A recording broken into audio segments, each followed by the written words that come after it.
20일 부산의 코로나19 추가 확진은 13명으로 목욕탕과 가족, 직장발 연쇄 감염이 확산되고 있습니다. 지난 한 주 동안 영국과 인도발 변이 바이러스도 4건 확인됐습니다. 지구온난화가 계속되면 해운대 일대가 침수될 수 있다는 소식 얼마 전 전해드렸습니다. 부산시는 기후위기에 대응하기 위해 올해 온실가스 51만 톤 감축을 목표로 세우고 있습니다. 수소 연료전지와 같은 신재생 에너지 보급도 기후위기 대응책 중의 하나입니다. 하지만 일부 지역에서는 주민 찬반 논란이 극심한데요. 현장 취재했습니다. 부산의 공직자 부동산 비리조사 특별위원회가 21일부터 가동됩니다. 가덕도와 대저, 일광신도시, LCT 불법 투기 의혹 등에 대해 전현직 선출직 의원과 의혹이 있는 친인척 모두 조사합니다. 여러분 안녕하십니까? 헬로티비 부산 뉴스입니다. 저희 헬로티비 뉴스에서는 그린 에너지가 미래다를 주제로 연간 기획 보도를 진행하고 있습니다. 지난 첫 번째 시간에는 지구 온난화에 따른 기후 위기와 예상되는 부산 지역의 피해를 보여드렸는데요. 오늘은 기후 위기에 대응하기 위한 정책을 짚어보고자 합니다. 특히 전 세계적 공감대 속에 온실가스 감축은 각 국가의 의무이자 피할 수 없는 과제가 됐습니다. 우리나라는 일단 2030년까지 온실가스 배출을 2017년 대비 24.4% 줄이겠다는 목표를 제시해뒀는데요. 각 지역에서도 이에 맞춰 저마다 감축 계획을 세우고 있습니다. 부산시의 대응은 어떨지 안수민 기자가 짚어봤습니다. 2018년 부산에서 배출된 온실가스는 1,569만 톤으로 우리나라 전체 온실가스 배출량의 2% 정도를 차지합니다. 타 지역과 비교하면 전체 배출량은 하위권. 하지만 항공과 해운 등의 수송 부문을 중심으로 상업과 공공, 가정에서 에너지를 사용하는 데 따른 배출량은 상대적으로 많았습니다. 부산시는 이 같은 지역의 특성을 반영한 2030 부산 온실가스 감축 로드맵을 수립했습니다. 2021년은 공공, 건물, 수송, 폐기물, 흡수원 등 5개 분야 62개 세부 과제를 통해 약 51만 톤을 감축할 계획이며 2030년까지는 666만 톤을 감축하는 것을 목표로 하고 있습니다. 최종적으로는 2050년까지 실질적으로 온실가스 배출이 되지 않는 것을 목표로 계획을 수립해서 추진하도록 하겠습니다. 온실가스를 덜 배출시키겠다고 무작정 에너지 사용을 줄이는 것은 불가능합니다. 목표 달성의 핵심은 에너지 사용의 효율성을 높이고 온실가스 배출의 주범인 화석연료를 대체할 수 있는 친환경 에너지원을 도입하는 것. 부산시는 탄소 포인트제, 그린 아파트 인증제 등을 통해 에너지 효율화에 시민들이 동참할 수 있도록 하는 한편 지역 에너지 계획을 수립해 신재생 에너지 보급 목표를 정하고 확대 정책을 추진하고 있습니다. 2020년 수립한 5년 단위 법정 계획은 제6차 지역 에너지 계획상 신재에너지 전력 자립률 목표는 25년 8.5, 40년 40%이며 주요 사업으로는 산업단지 지붕형 태양광 및 수소연료전지 보급 확대, 부산 통합에너지센터 설립, 에너지 진단 및 시설 개선 등이 있습니다. 하지만 신재생에너지 도입 과정에서 불거진 갈등과 주민 수용성 문제, 사업의 핵심인 시민 참여 등 온실가스 감축 목표 달성을 위해 해결해야 할 과제들도 산재해 있습니다. 헬로티비 뉴스 안수민입니다. 앞서 보도해드린 대로 부산시가 온실가스 감축 등을 위해 신재생 에너지 사업을 추진하고 있는데요. 특히 지난주 준공된 명지신도시 수소연료전지 발전소를 비롯해 부산 곳곳에 수소연료전지 발전소 건립 계획을 세우고 있습니다. 그런데 갈등이 벌어지고 있는 곳도 있어 주민 수용성 부분이 쟁점화되고 있습니다. 이어서 차선영 기자가 보도합니다. 금정구 서동에 위치한 미로시장입니다. 금사 회동동에 들어설 수소연료전지 발전소를 둘러싼 찬반 논쟁이 벌어집니다. 건립을 반대하는 주민들은 수소연료전지 발전소 위험성에 대해 국정감사에서도 지적됐다며 이산화 탄소 발생으로 주민들의 건강을 해칠 뿐만 아니라 인근 수영강 생태 환경을 파괴시킬 것이라며 건립 결사 반대의 목소리를 높였습니다. 이산화탄소가 수소 10만 톤 생산하는데 이산화탄소가 200만 톤 생산이 된다면은 이거는 탄소 제로화 시대에 역행하는 것이고 이것을 공기 중으로 내뿜어뿐다는데 그러면 주민 수용성 조사를 한다는 것 자체가 주민들에게 피해가 있다는 말이고. 수소 연료전지 발전은 천연가스에서 수소를 분리해 공기 중 산소와 화학 반응을 통해 전기를 생산합니다. 사업자 측은 화력 발전소에 비해 이산화탄소 발생량이 오히려 크게 줄어든다고 설명합니다. 또 수소는 대기 오염 물질인 황산화물과 질소산화물 등이 발생하지 않는 친환경 에너지로 수소 연료전지 발전소가 오히려 지역에 거대한 공기 청정기 역할을 할 것으로 보고 있습니다. 이 수소 연료전지 발전소를 만드는 취지가 뭐냐면 석탄 화력 발전소라든가 원자력을 배제하기 위해서 만드는 겁니다. 3세대 SOFC에는 이산화탄소가 거의 나오지 않습니다. 수소 연료전지 발전소 건립이 추진되고 있는 곳은 금사공단에 위치한 금사회동동입니다. 이곳에 20메가와트 규모의 수소 연료전지 발전소를 건립할 계획인데 4인 기준 2만 6천 세대의 전기를 공급할 수 있는 전력량입니다. 또 신에너지 개발 이용 보급 촉진법에 따라 주민과 기업이 함께 신재생 협동조합을 만들어 금사공단 내 공공유휴 부지에 60메가와트 규모의 별도 수소 연료전지 발전소를 건립하는 계획도 추진 중입니다. 발전소 건립에 찬성하는 주민들은 상대적으로 낙후된 서금사 지역 일대 일자리와 수익이 창출돼 지역의 환경을 개선하고 마을의 활력을 불어넣을 수 있는 계기로 만들어야 한다고 말합니다. 빨리 그 동네 유치를 해가지고 이 동네 발전에 좀 영향이 되었으면 하는 그런 바람입니다. 부산에서는 지난주 수소 연료전지 발전소가 명지 신도시에 준공돼 운영에 들어갔고 부산시는 서부상권 3곳에 발전시설을 조성할 계획입니다. 신재생에너지 도입에 있어 주민 수용성 확보가 쟁점이 되고 있는 가운데 주민 간 갈등은 더욱 심화되는 모양새입니다. 부산시와 금정구에서 적극적으로 나서 주민 의견을 나눌 수 있는 자리를 마련해야 한다는 목소리가 나오는 이유입니다. 헬로티비 뉴스 차선영입니다. 20일 기준 부산의 코로나19 추가 확진자는 13명으로 직장과 가족, 목욕탕발 감염 등 산발적인 감염이 계속되고 있습니다. 직원 1명이 확진된 연제구의 한 사업체에서 직원 2명과 가족 1명이 추가로 확진된 가운데 20일에는 가족 3명이 양성 판정을 받았습니다. 영도구 소재 목욕탕에서 이용자 1명이 추가 확진됐고 북구 목욕탕도 연쇄 접촉자 1명이 추가됐습니다. 어버이날 모임과 관련한 연쇄 감염자도 2명 추가된 것으로 확인됐습니다. 부산시가 지난주 부산의 변이 바이러스 검출 사례 4건이 확인됐다고 밝혔습니다. 해외 입국자 2명과 울산 사업체 관련 확진자 1명에게서 영국 변이 바이러스가 인도에서 입국한 해외 입국자 1명을 통해 인도 변이 바이러스가 확인됐습니다.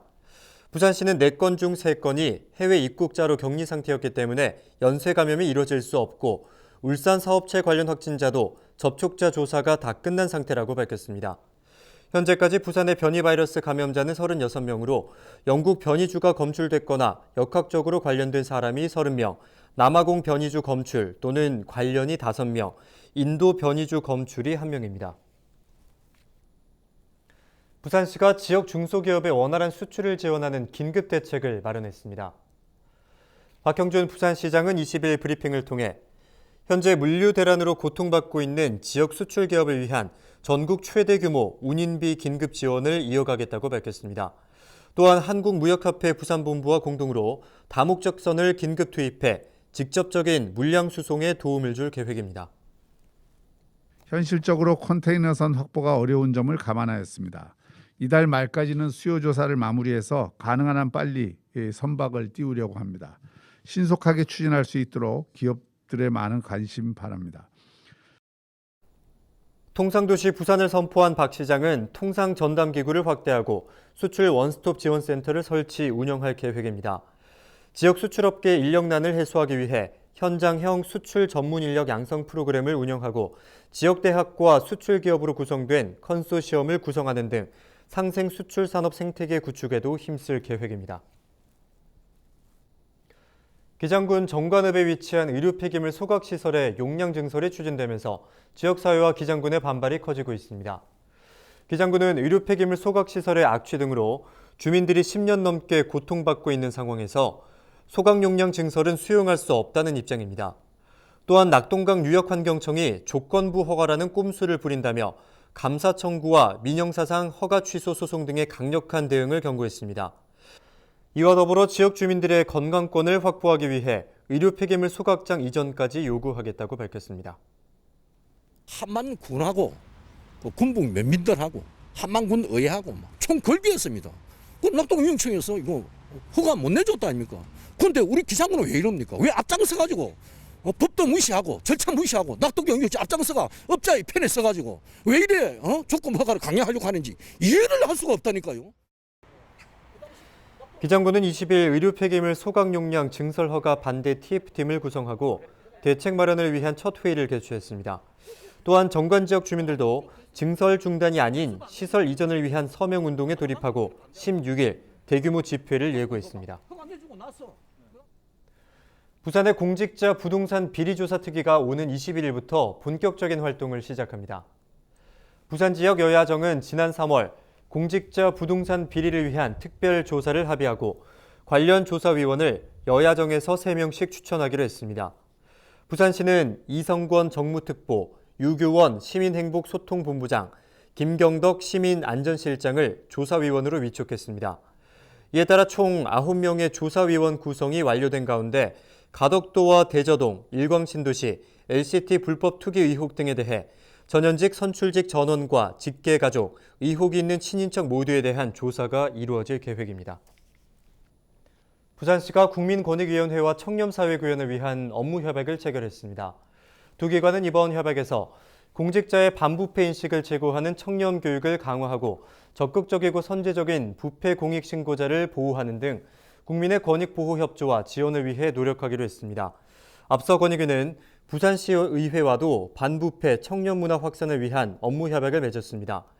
이번 협약은 최근 논란이 된 공직자 부동산 투기와 관련해 공직자의 도덕적 해이에 대한 신뢰를 회복하고 공직사회의 청렴성과 공정성을 높이기 위해 마련됐습니다. 최진봉 중구청장이 20일 입장문을 발표하고 청와대와 해수부에 중단된 부산항 북항 1단계 공공 콘텐츠 사업을 재개하라고 촉구했습니다. 최 청장은 북항 1단계 공공 콘텐츠 구축 사업이 쇠퇴하는 원도심에 생명력을 불어넣어 지역 간 균형 발전에 기여할 것이라 밝히며 특히 트램 사업은 원도심과 북항을 연결하는 핏줄과도 같은 교통망 구축 사업으로 사업 추진의 필요성과 중요성이 크다고 강조했습니다. 하지만 현재 공공 콘텐츠 사업이 중단된 상태인 만큼 철저히 진상을 규명하고 사업을 조속히 재개해달라고 요구했습니다.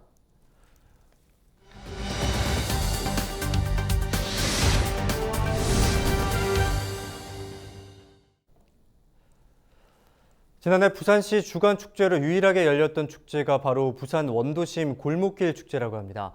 바로 코로나19의 위험을 줄일 수 있도록 대규모 집객 행사가 아닌 소규모 야외 행사로 이어졌기 때문에 참여자도 축제 진행 측도 안심하고 진행할 수 있었는데요. 이 축제가 이번 주말에도 열립니다. 금, 토, 일 사흘 동안 열리는 원도심 축제, 어떤 볼거리가 있는지 부산시 관계자와 이야기 나눕니다. 안녕하십니까? 안녕하세요. 부산시 축제팀장 강인근입니다. 네, 반갑습니다. 앞서 소개해드렸지만 부산 원도심 축제는 부산시 주최축제로 지난해 유일하게 개최된 축제라고 알려져 있습니다. 먼저 이렇게 걷기로 전환한 계기와 함께 시민들의 반응은 어땠는지 궁금합니다. 원래 이게 지난해 5월 달에 계획된 건데 여러 가지 코로나19 상황에 해서 11월 달로 연기가 됐습니다. 그 연기를 할 때는 그때도 방역 상황이 엄중했지만 그래도 시험적으로 시민들의 힐링과 그다음에 엄격한 방역 수칙을 준수하면서 할 수 있는 그 축제를 고민해서 걷기를 메인 테마로 해서 전환을 해서 이제 축제를 시행했거든요. 그래서 그 당시에 여러 가지 프로그램을 만들었는데 시민들이 반응이 아주 좋아서 요번에도 그런 반응을 바탕으로 조금 더 업그레이드해서 해서 이제 원도심 축제를 개최하게 됐습니다. 네, 다음으로 지난해와 비교했을 때 올해는 어떤 점이 달라졌는지 말씀해 주시죠. 작년에 인기 있었던 프로그램이 한 2개 정도 있었어요. 여러 가지 프로그램이 있었지만 그 중에 하나가 이제 그 참마산 일원을 야영하는 그 달콤 살벌 천마산로 야행이라는 프로그램이 있었는데 두 커플들을 대상한 프로그램이었고요. 그다음에 이제 영도에서 하는 그 반려견과 하는 행사가 있었습니다. 반려견 같이 네. 거닐기도 하고 그다음에 전문가와 상담을 하고 그런 프로그램이 있었는데 그것도 상당히 반응이 좋아서 이번에도 그 프로그램을 넣고 조금 딴 프로그램을 추가해서 좀 다양화시켰습니다. 동구에서 하는 그 힐링 극기 프로그램이 있고요. 또 하나 추가되는 것은 저희들이 그 원도심 4개구를 걷는 그런 워킹 트레일 프로그램이 있습니다. 요거는 유튜브에서 사전 공지가 되었는데 상당히 이것도 많은 참여가 있을 걸로 예상하고 있습니다. 네, 말씀하신 걸 들으니까 다양한 프로그램이 마련되어 있는 것 같은데요. 혹시나 사전 예약을 놓치거나 정보를 접하시지 못한 분들은 현장에서 참여할 수는 없습니까? 그래서 근데 자그마한 소규모 프로그램은 워낙 이제 인원을 제한하다 보니까 더 이상 참가하시긴 좀 힘들 것 같고요. 그래서 저희들이 워킹 트레일 한 17km 정도 구간 되는 그건 이제 마감이 되었지만 유튜브를 통해서 안내를 하고 있거든요. 그래 추가로 참가하시면 거기에 대한 선착순에 대한 완보 메달도 배송해드리고 또 추첨을 통해서 경품도 준비하고 있습니다. 네. 네, 상당히 이번 프로그램도 시민들한테 관심과 인기를 많이 가지고 있는 것 같아서 저희들도 준비하는 입장으로서도 상당히 만족하고 있습니다. 코로나19 속에서도 조금은 숨통이 트일 수 있는 이런 축제들이 많이 마련됐으면 좋겠습니다. 지금까지 부산 원도심 골목길 축제 프로그램과 또 참여 방법에 대해서 관계자와 이야기 나눴습니다.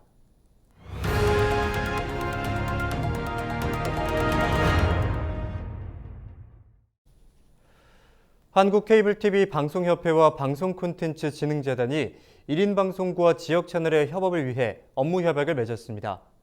두 기관은 앞으로 1인 방송국과 지역 채널이 지역에 가치 있는 콘텐츠를 함께 기획하고 제작하도록 협력할 예정인데요. 대한민국 1인 방송 대상과 1인 방송 콘텐츠 제작 지원 수상작 등 지역의 우수한 콘텐츠를 지역 채널에 편성하는 데도 힘쓸 계획입니다.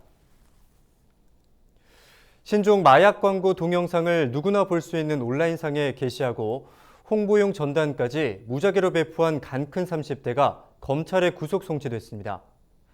부산경찰청 강력범죄수사대에 따르면 A씨는 합성 대마와 유사한 신종 마약 광고 동영상을 제작해 온라인상에 공개했습니다. 또한 인터넷을 통해 서울과 부산 등 배달업체의 50곳의 사무실 주소지를 파악한 뒤 실제 마약까지 동봉하는 등 홍보 전단지를 무작위로 배포했습니다. A씨는 광고를 통해 해당 마약의 중독성이 없고 소변 검사나 각종 검사에도 검출되지 않아 안전하다고 홍보했는데 경찰은 모두 허위 사실인 것으로 보고 있습니다. 경찰은 A씨의 마약 공급처와 실제 거래자를 수사 중입니다. 20일 오전 9시 22분쯤 번영로 시내 방향 수영터널 170m 지점에서 1톤 트럭을 운전하던 40대 A씨가 SUV 차량과 추돌했습니다. 이 사고로 인명피해는 없었지만 금사 램프와 환경공단 램프 진입이 통제돼 번영로 수영터널로부터 8.5km 구간 극심한 정체를 빚었습니다. 경찰은 1톤 트럭 운전자가 안전거리 미확보로 SUV 차량을 추돌한 것으로 보고 정확한 사고 원인을 조사하고 있습니다. 해운대구가 도시철도 2호선 센텀시티역에 센텀시티 스마트 도서관을 개관했습니다. 해운대 센텀시티 스마트 도서관은 재송동 해운대구 문화복합센터 1호점에 이어 두 번째로 센텀시티 역사 내 6번과 8번 출구 인근에 위치해 있습니다. 스마트 도서관은 무인 자동화 시스템을 통해 신간도서와 베스트셀러 등 600여 권의 도서의 대출과 반납이 가능하고 시스템 점검 시간인 오전 2시와 4시 사이를 제외한 24시간 언제든 이용할 수 있습니다. 홍순원 해운대구청장은 코로나19로 도서관 방문이 어려운 시민들의 문화 갈증을 해소하는 데 큰 역할을 할 것으로 기대한다고 밝혔습니다. 올해 바다미술제가 오는 10월 기장 일광해수욕장에서 펼쳐집니다. 바다미술제는 2011년부터 2년마다 열리는 부산의 해양미술축제로 올해는 일광해수욕장에서 10월 16일부터 11월 14일까지 열립니다. 이번 미술제는 비인간과 인간의 결합체를 주제로 국내외 작가 20명 내외가 참여하며 해안가 예술작품 감상에 더불어 다양한 소통과 교육 프로그램이 마련될 예정입니다. 이번 바다미술제 전시감독은 인도 출신 리티카 비스와스로 미술제 전시감독 중 첫 외국인이자 여성과 최연소 감독이라는 타이틀을 갖고 있습니다. You're waking up the baddest me in me.